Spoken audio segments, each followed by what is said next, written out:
are doing a demonstration of black ash basket making. I've been a black ash basket maker for 35 years now. The baskets that I make, I harvest all the materials myself, and those materials come from the black ash tree, which we have the log right here that we're working on. Using the process of pounding the tree, the length of the log causes the growth rings to separate from one another. And it's at that point that they are farther prepared into making the baskets that you see here. All the baskets on this table are made with the black ash. This is what I do as a full-time living, and I've been a basket maker for 35 years. Later, after the baskets are made, they're waiting for their rims and handles. And I have another piece of furniture equipment over there, my shave horse, along with my draw knife that I whittle out rims and handles to complete the basket. The final step on the basket is actually lashing the basket, which is a sewing that goes around the top of the basket that holds the rims and the handles in place. These baskets will last a lifetime, if not maybe two, and they don't take so long to make as the process that gathering the materials takes to make. So they're made traditionally how baskets were made hundreds of years ago.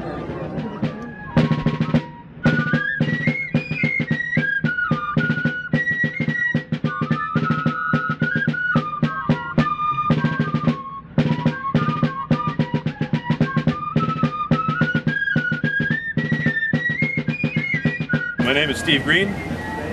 My company is Carved in Stone, and I do my work out of Lee, New Hampshire. And they've asked me to come today to show how the people in the 1700s, 1800s would have handled stone. What I'm doing today is I'm splitting rocks. I'm splitting rocks to make flat faces. And the flat faces of these stones would have been made a more attractive wall. Basically, I'm taking stones that were out of a field and giving them flat faces. So my thing today is just showing people how stones get split. And I'm doing that with feathers and wedges. Nice. Amazing. There you see it went right to the other one.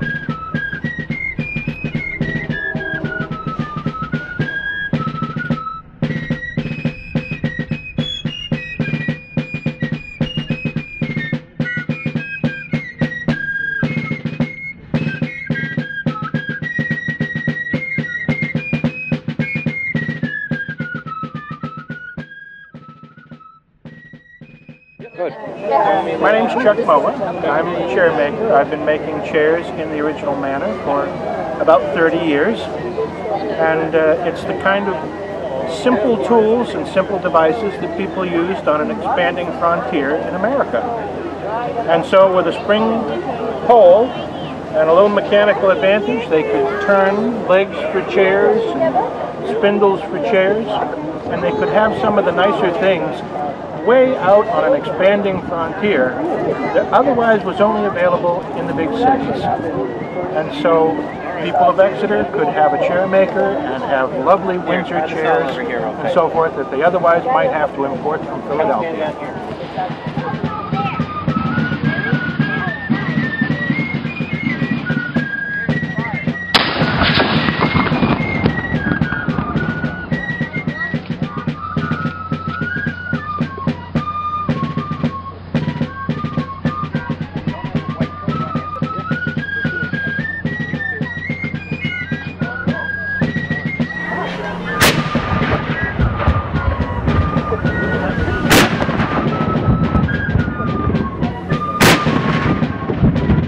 My name is Troisi. I'm the captain of the Royal Irish Artillery. We have a website, www.royalirish.com. There's a lot of historical information there. Today we have with us a reproduction of a British 6-pounder, a British light 3-pounder, and a mountain howitzer. And also the bronze gun over here is a replica of a German Van Bruggen gun that the British Army would have had with them during the Revolutionary War campaign. As you know, the British had mercenaries fighting along with them. One of them would have been the Irish. We were hired by King George. The Germans, the Scots, all fought for the king during that period of time. So we're here representing, reenacting, representing the Revolutionary War British Artillery Unit.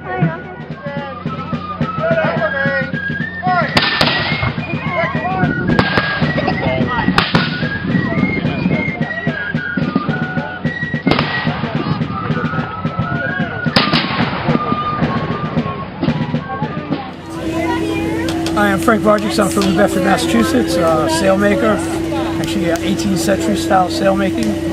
And what I'm working on here is a awning, like when you go on the quarter deck of a vessel. And the technique for stitching this would be the same as stitching a sail. Basically, I represent a seagoing sailmaker, so I do more than just sails. I do all manner of canvas work. Like the bucket that's hanging up over here, and bags, hammocks. We have prickers for punching hole in canvas. Of course, scissors, knives, and then there's the sailmaker's needle, which is triangular in shape.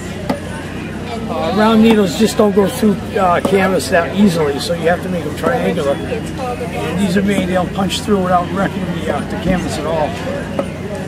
And of course, my sailmaker's plum. This is used for pushing the needle through the canvas. Same as a thimble, like a tailor would use a thimble. It just pushes the needle right through the canvas. Without it, I'd be struggling to get the needle through the canvas.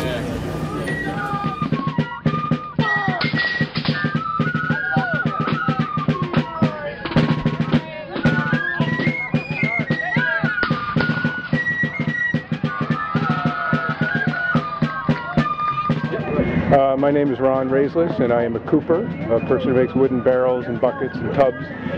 And I've been doing this for 33 years this summer, pretty much full-time, mostly making containers for museums all over the country. I'm pretty much a full-time resident of Strawberry Bank Museum in Portsmouth, where I've been for 25 years, so I keep pretty busy in the museum field and talking with visitors and other museum professionals, I guess. But what I do is try to make reproductions of the types of things that were used within the past 200 or 300 years, and I can do the things that machines can't do, like make one of a kind, or make unusual shapes, or make wooden hoops and things like that. Beer kegs are no longer made commercially, so I can make those that are really thick and able to hold pressure. So oddly enough, I still like what I do. I'm still at it.